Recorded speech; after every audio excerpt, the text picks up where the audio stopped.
Hello, my name is Zarif, and I'm the Iranian Foreign Minister. For the first 2 years in my post, I spent much of my time negotiating with my counterparts from the European Union, Russia, China, Germany, France, United Kingdom, and the United States. We reached a comprehensive agreement on Iran's nuclear program in 2015. We called it JCPOA, or Joint Comprehensive Plan of Action. In the deal, my country agreed to take certain concrete steps to assuage the concerns of the United States primarily. The US in turn committed to remove sanctions and to cease impeding business with Iran. The deal was not a treaty to require signature or ratification by any side, but it became binding on all as it was unanimously adopted by the United Nations Security Council. On 11 occasions since, the UN nuclear watchdog has confirmed that Iran has implemented all its obligations. In contrast, the US has consistently violated the agreement, especially by bullying others from doing business with Iran. In the last year or so, we've been told that President Trump is unhappy with the deal. And it now appears that the response from some Europeans has been to offer the United States more concessions from our pocket. This appeasement entails promises of a new deal that would include matters we all decided to exclude at the outset of our negotiations, including Iran's defensive capabilities and regional influence.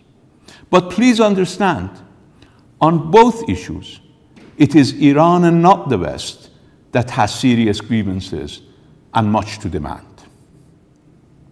We have not attacked anyone in centuries, but we have been invaded. Most recently by Saddam Hussein, who was then backed by the US and its regional allies.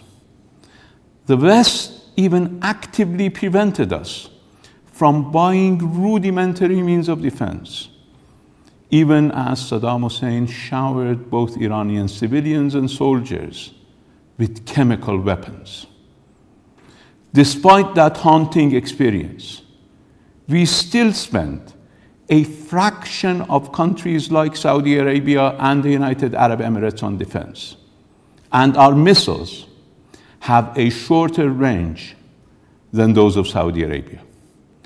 And unlike US allies in the region who have brainwashed, financed, and armed groups such as Al-Qaeda, the Taliban, and the ISIS, we have been pivotal in defeating these extremist thugs. Let me make it absolutely clear once and for all. We will neither outsource our security, nor will we renegotiate or add on to a deal we have already implemented in good faith.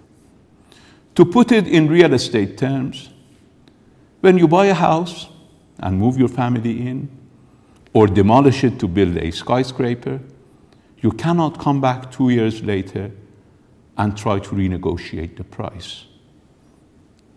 In the coming days, the United States will have to decide whether to finally abide by its obligations.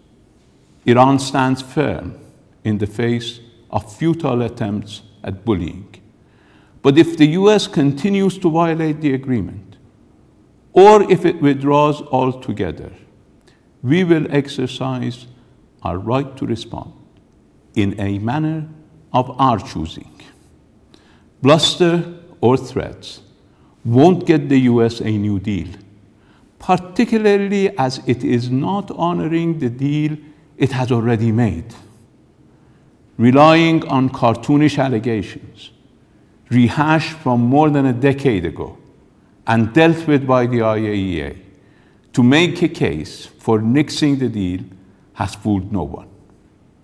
Thus, the US is well advised to finally start honoring its commitments, or it, and only it, will have to accept responsibility for the consequences of not doing so.